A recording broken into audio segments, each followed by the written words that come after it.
the Treaty of Amiens.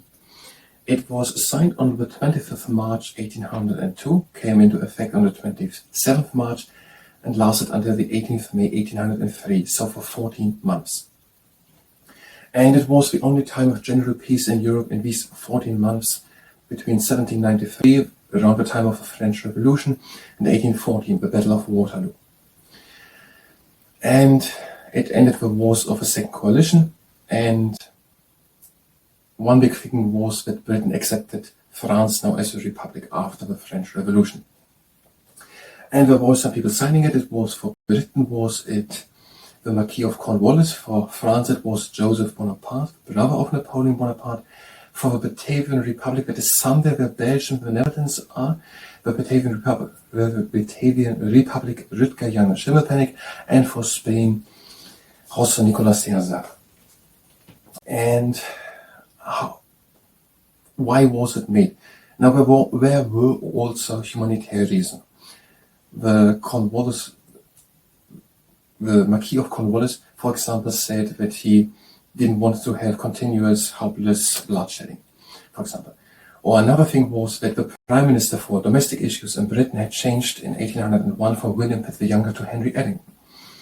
Now the people were starting to talking about how the treaty could be. And it wasn't going so well. The Batavian Republic is here written and quoted then that they were seen by the French. There was a lack of respect for them, that were seen as vanquished and conquered, and that they owned France everything. And also, Lord Cornwallis wrote that he wrote, "I feel it as the most unpleasant circumstance attending this unpleasant business that, after I have obtained his acquaintance on any point, that I can have no confidence that it is finally settled, and that he will not recede from it in our next conversation about Joseph Bonaparte." Now it was talking there. Was it Lord Hawkesbury on the British side, with Louis Guillaume Otto on the French side, the French Commissioner of War in London? But Louis Guillaume Otto was detailing the instructions of Napoleon, and so then Lord Hawkesbury opened the second line of communication with sending Anthony Merritt to Paris to talk in the second line of communication with Talleyrand, Charles-Marie Talleyrand. And when we're talking, and then there were some things happening, why they had to sign now under pressure. And Britain was talking about the budget in the parliament.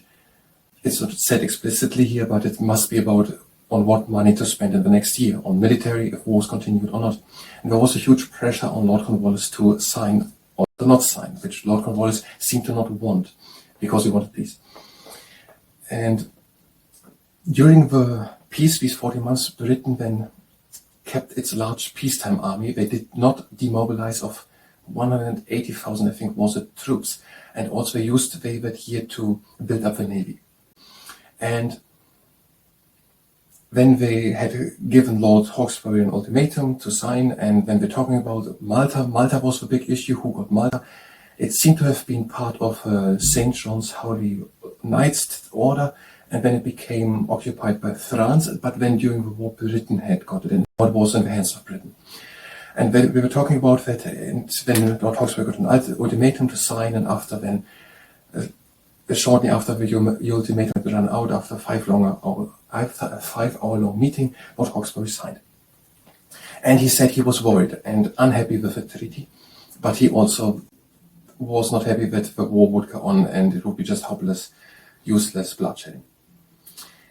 About the signing of this preliminary agreement, which was done then, there was a great joy in Europe. There were poems written in the languages German, English, French.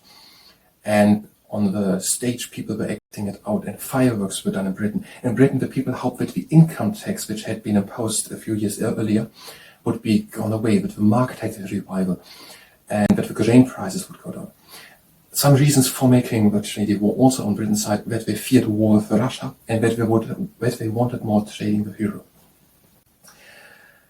And now it was signed, and the people waited for it, wanted it. And another reason was that the mood was a bit changing in Britain about some people who wanted peace. Now read about the things which were happening in Europe with Napoleon, and they read about it in newspapers, more strong moralizing colors. It's written like that here. And that made the people who wanted peace also turn away. Lord Hawkesbury also saw that is what he saw. And so he had a pressure to come to peace before the public opinion would change. It was happening that France was involving stronger in the Batavian Republic. France was supporting a French general with a revolutionary coup d'etat, and also, I don't know something else, but that was. And they read about it and they saw that France was having influence, and that's also why the pressure to make that peace now. When the peace was, after some time it was then signed also the actual treatment. It was made 2 days later an addendum when saying that it was not, that it should not set a precedent, that it was written only in English and French and not in Dutch probably and in Spanish of the other signatory parties, that should not set a precedent for future contracts or treaties. And also then that some titles were said wrong, that is not part because of prejudice or something. Now some things were done about the Cape Colony in South Africa, who got it, about Malta, that it stays a bit longer British, but that Britain should retreat when other things with Trinidad should become a part of Britain. That was allowed to Spain. Spain's allegiance with France came a bit under pressure during the time. One reason was that Spain wanted that, or had hoped that France would block that Trinidad, an island in the Caribbean, would not become British, which France didn't block. And now Spain, for example, the economy in Spain is recovered during that time, for example.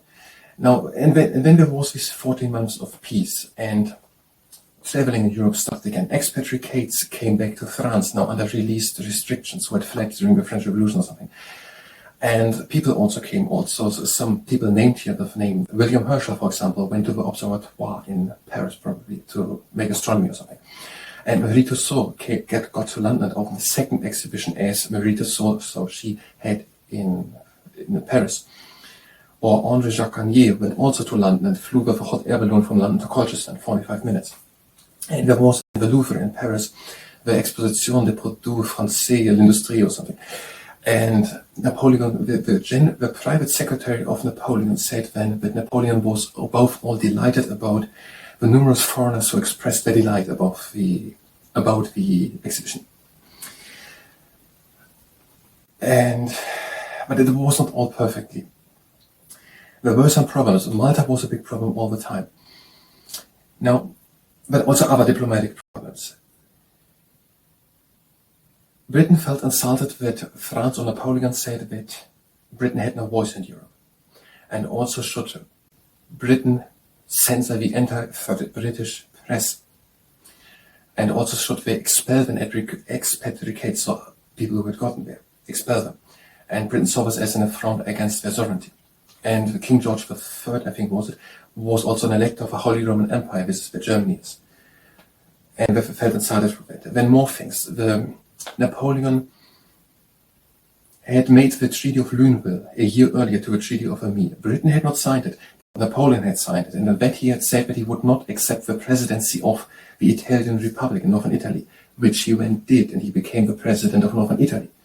And also sent troops into the Helvetic Republic in Switzerland and occupied it. And also a stronger influence than more on the Netherlands. And he dispatched naval ships or something, to regain revolutionary Haiti in the Caribbean.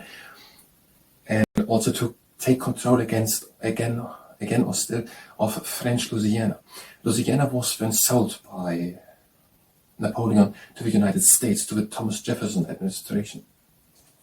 Other things which Napoleon also did was to make the Napoleonic Codes with the Concordat. He made peace with the Vatican. That was one thing said, for example, in the treaty, that he should retreat from the Kingdom of Naples and from the Papal State and from Egypt also. That has been also a big issue when the treaty breaks down.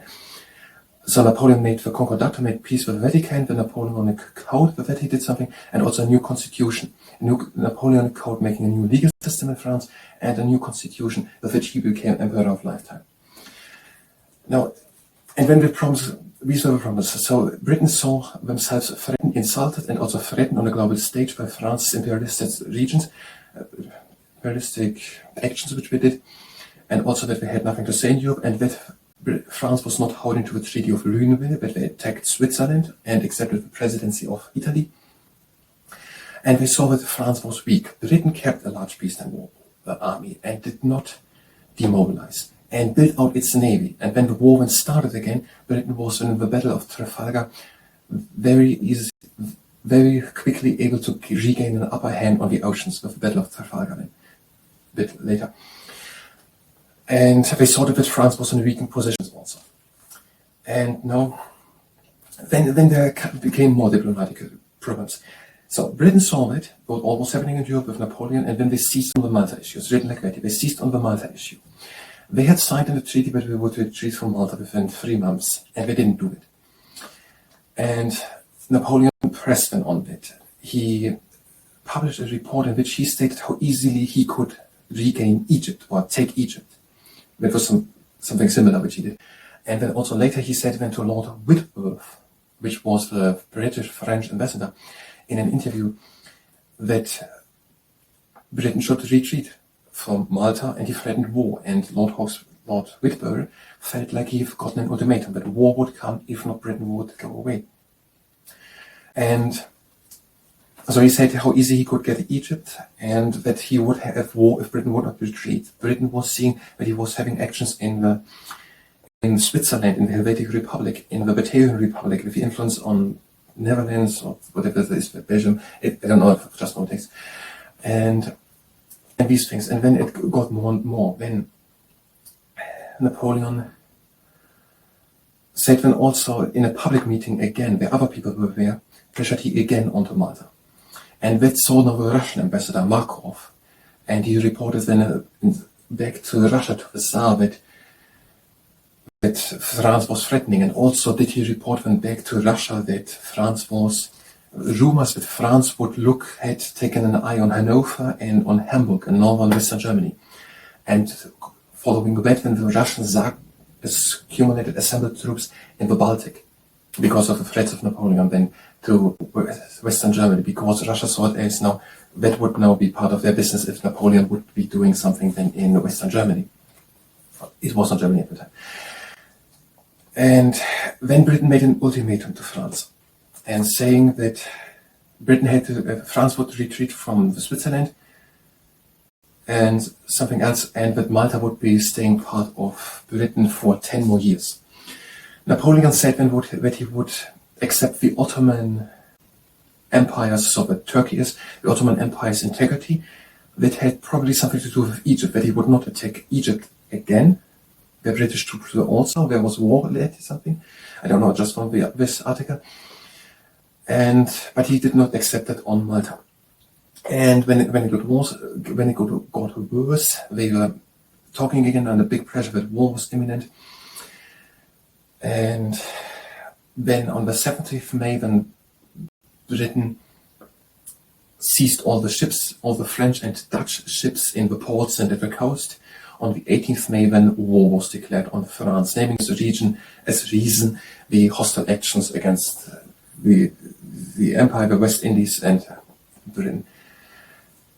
And then on the 18th May, war was declared again. France then also arrested all male British people. Some were taken as prisoner for over 10 years then, until all the wars, the Napoleonic Wars, had ended. And then the war got on again. This time Austria and Russia joined the coalition against France. And at that time also, shortly before the war started, France was again making signs that they would attack Britain again. Now here's the text that is written like that. Napoleon didn't feel ready to attack again, to make war again. So he showed signs that he was preparing again an invasion of Britain. It never happened that Napoleon invaded Britain, but he had made preparations early or something. And now he made signs that he would do it again. When the seizing all Dutch and French ships, I don't even know if that news made it to Napoleon. So and then one day later on the 18th, then declaration of war against France. France arresting then all the people who were English, how big of an impact it was, it's not really here. And when in secret the Grand Army of Napoleon was marched away from France, from Normandy, where we were assembling to pretend that we would attack England, to Ulm and defeating there the Austrian army. And then one day later is the Battle of Trafalgar, where Britain wins with the ships against Admiral Nelson against Spain and France. But then the next battle comes at Austerlitz, and where Napoleon wins then, but the wars go on for about 10 years. And then there is the Battle of Waterloo then in 1814, and where Napoleon is then defeated. And the Treaty of Amiens are these 14 months in between these 30 years of war in Europe. And that is according to the Wikipedia article of the Treaty of Amiens, but the views and positions mentioned here in the article don't necessarily align with my own or with the entities spoken of. Hi and welcome. I'm trying to learn history today, the Treaty of Amiens. And after we've done with it, we're gonna do standing yoga. And if you participate in the standing yoga, then it's with your arms. Now, this is part 25 or something. And we're here at the breakdown why the Treaty of Amiens wasn't holding for longer than 14 months. Now, a few things said already were that France or Napoleon were intervening in Switzerland, which was against the Treaty of Lunéville previously made. Russia saw it also that France was not permanently onto peace. Russia joined in the third coalition against France and the war which continued then a few months later. Britain wasn't happy that France said that Britain has nothing to say in Europe. Britain was not going away from the island Malta in the Mediterranean Sea as agreed on in the treatment, also on a way to push France again back to war. France was not ready for a new war, and the actions of France were hostile overall to Britain. France was going something with the colonies. France was threatening the British colonies overall, and then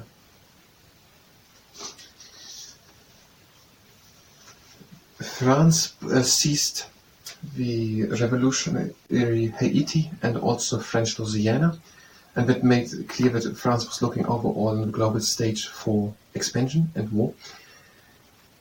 And then the Lord Wilbury of Britain was talking with Bonaparte, and Bonaparte threatened war if Malta was not evacuated, and also that Britain was not going away from Egypt, but France threatened to invade again Egypt.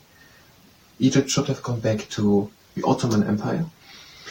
The Russian ambassador was also there, and he heard the rumors that Bonaparte wanted to attack Hamburg and Hanover in more central Germany, and whether it became clear that there was also a part of Russians' further things. So for Russians' interest, there was the intention already expressed by the First Council of striking blows against England wherever he can, Napoleon, and under his pretext of sending his troops into Hanover and northern Germany, entirely transforms the nature of this war as it relates to our interests and obligations. So Russia saw that France was attacking the western part of the Holy Roman Empire, as also that it was not in the interests and obligations of Russia. Russia joined in the Third Coalition against France. That explains maybe the Napoleon's Russia entry into Russia then 12 years later. France was moving to occupy Switzerland, and Britain issued an order to not return Cape Colony to the Batavian Republic as stipulated in the Treaty of Amiens, only to countermand them when the Swiss failed to resist. I don't know what countermand means, or where the Batavian Republic is. But the Batavian Republic, I thought, was somewhere in the Netherlands. Okay, France was moving to occupy Switzerland. Britain wasn't happy with it. March 1803, Edinburgh Ministry received notice that Cape Colony had been reoccupied by the military. So the Cape Colony, I don't know where that is, was it South Africa? It was agreed on that South Africa gets entry by all people. Also in the final agreement? Not written here. Not written here. It was a preliminary agreement said that South Africa was again by France and Britain usable. I don't know if it's now a Cape Colony. and it prompted orderly military preparations to guard against possible French retaliation for the breach of the treaty. Britain was occupying Cape Colony, wherever it is now, and it was ordered that the soldiers should get ready against the French retaliation, or that the French going now against the Cape Colony. And Britain claimed that hostile French preparations had forced them into that action and that they were engaged in serious negotiations. Britain issued an ultimatum to France. Evacuation of Holland and Switzerland was demanded. And that Malta was for again 10 years controlled by Britain. It was agreed on that Malta becomes part of the St. John's Hospitaller Order again and becomes neutral and gets security guarantees by at least two of the dominant powers that they're not getting attacked again. Or that they got to stay neutral or something. The exchange prompted an exodus of foreigners from France. And so an exodus of foreigners from France. Bonaparte quickly sold Louisiana to the United States to prevent its capture by Britain. Okay, Bonaparte had occupied French Louisiana. Bonaparte sold Louisiana to the United States of America. The money was lended by British banks for that.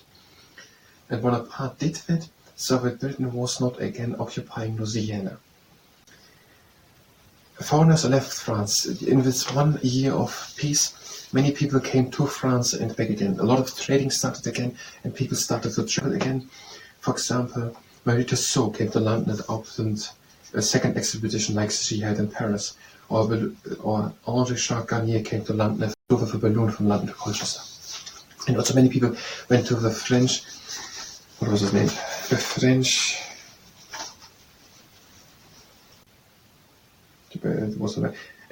French Exposition des Produits d'Industrie Français. So many people went to the Louvre, many people to London and so on. And the foreigners left now the country. Because Britain demanded in an ultimatum the evacuation of Holland and Switzerland by France. Bonaparte made, in quote, every concession that could be considerable as demanded or even imposed by the British government by offering to guarantee the integrity of the Ottoman Empire, placed Malta in the hands of a neutral third party and formed a convention to satisfy Britain on other issues. His rejection of the British offer involved a 10-year lease of Malta, prompted the reactivation of the British blockade on the French coast.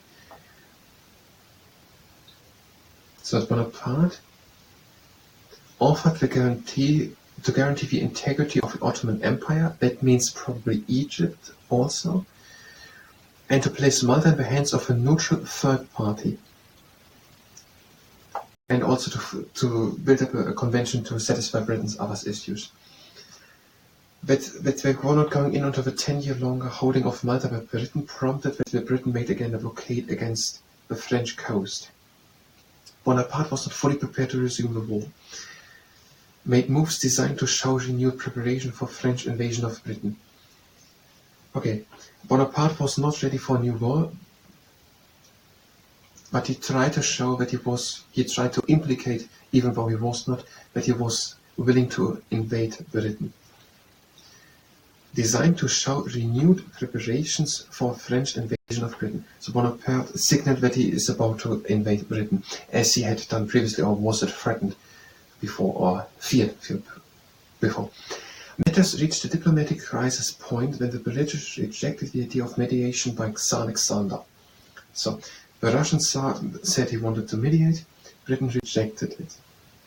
On 10th May, ordered Lord Whitby of Britain to withdraw from Paris if the French did not accede to the demands in 36 hours. Last-minute attempts at negotiation by Talleyrand. Who was Talleyrand? Talleyrand, someone. Was Charles Maurice, that was one of the French. By Talleyrand failed and Whitworth left France on the 13th May. Britain declared war on France. So they had the ultimatum that France had to go away from Holland and Switzerland. And also that Malta stays British. And France was not doing that. And with the ultimatum, 36 hours, 13th May, they left. Britain declared war on France on the 18th May, thus starting the Napoleonic Wars, which would rage in Europe for the following 12 years. Okay, the ultimatum was that France had to go away from Holland and Switzerland. France wasn't doing it, and also Malta had to stay British, and therefore Britain saw that France was overall seeking for expansion in whole Europe and declared war on France.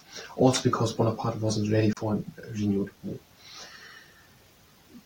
Britain gave its unofficial reason for resuming hostilities as France's imperial policies in the West Indies, Italy and Switzerland.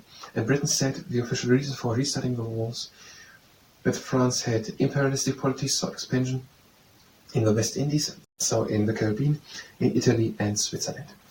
War. 17th May 1803. Before the official declaration of war without any warning, the Royal Navy captured all the French and Dutch merchant ships stationed in Britain or sailing around, seizing more than £2 million of commodities and taking the crews as prisoners. In response to that provocation, on the 22th of May, the First Council ordered the arrest of all British males between the age of 18 and 16 in France and Italy, trapping many travelling civilians. The acts were denounced as illegal by all the major powers. Bonaparte claimed in the French press that the British prisoners that he had taken amounted to 10,000, but French documents compiled in Paris a few months later show that the number was 1,000. It was not until the abdication of Bonaparte in 1814 that the last of the imprisoned British civilians were allowed to return home. Okay, one day before the war started, Britain seized Dutch and French ships and took the crew as prisoners. In response to that, the war had already been started. France arrested all male people between 18 and 60 in France and Italy, and 1,000. And he kept them as prisoners, or at least some of them, until 12 years later, when Napoleon lost all the wars. Addington proved an ineffective prime minister in wartime and was replaced in 1804 with William Pitt, who formed the coalition. So was it a William Pitt the Younger? Is it the same one? Maybe the same prime minister came back who was 5 years earlier, or it's another one. So Addington wasn't a good prime minister, and another one was voted in, William Pitt. The third coalition was formed. An assassination attempt. Pitt was involved in failed assassination attempts on Bonaparte's life by Cordell and Pichot. So Pitt was a part of the assassination on Bonaparte, which failed. Napoleon, now Emperor of the French, assembled armies at the coast of France to invade Great Britain, but Austria and Russia, Britain's allies, were prepared to invade France. So, France wanted to invade now Britain, but now Austria and Russia, allies of Britain, attacked France, and therefore it couldn't be carried out. The French armies were christened La Grande Armée and secretly left the coast to march against Austria and Russia before those armies could combine. The Grande Armée defeated Austria at Ulm the day before the Battle of Trafalgar, and Napoleon's victory at the Battle of Austerlitz effectively destroyed the Third Coalition. Okay. Austria and Russia were allies of Britain, and they were now preparing to attack France in the same moment when France was preparing to attack Britain. Napoleon saw it, and he started to secretly abandon his plans of attacking Britain and attack Austria and Russia before the armies could combine. And now the France big La Grande Armée got against them, and they defeated them Austria at Ulm. But in the battle of it was the Battle of Trafalgar. So the Battle of Ulm in Austria, but I think Ulm is actually today in Germany, or in Austria, the Austrian army was defeated. The day after the Battle of Trafalgar was, in that the British Navy won against the French.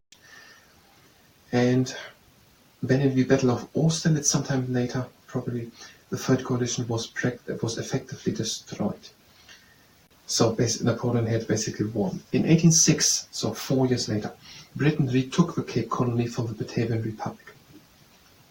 Napoleon abolished the Republic later that year in favor of the Kingdom of Holland, ruled by his brother Louis Bonaparte. So the Cape Colony was taken back from the Batavian Republic, I don't know where it is, and the brother of Napoleon, Louis Bonaparte, was ruling the Kingdom of Holland, so a part of Netherlands.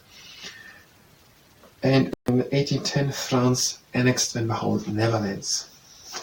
And with that the article ends. It goes then on, and more battles were made. France invades then Russia and fails there because it is too cold.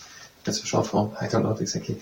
And he goes then back, and then more battles happening, and then the Battle of Waterloo, and there he loses another battle, and he is then banned and exiled on St. Helena. I don't know what the name was. On an island, he comes again back, and then the big battle of Waterloo, and when Napoleon is finally defeated for last time, and then France is ruled differently, and the other countries are. It's a big part of history, which is just the Treaty of Amiens, just as 1 year of pause in between the 30 years of war for the French Revolution until the defeat of Napoleon by the Battle of Waterloo.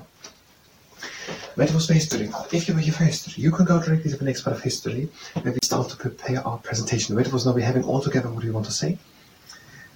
But now we have to make it actually so that you actually can say it from memory perfectly. If you were here for history, you can go directly to the next part. If you stay here and participate in our 30 seconds yoga, listen to this. Feet are standing together, breathing out and down. In and up. Out and down. In and up. Out to the side. In and up. Out to the other side. In and up on the tiptoes. Out and down with your arms. In and up on the tiptoes. Out and down with your arms. And in and up with your arms. And out and down only if you can do it. In and up again. This can go into the circulatory system. And down again. In and up.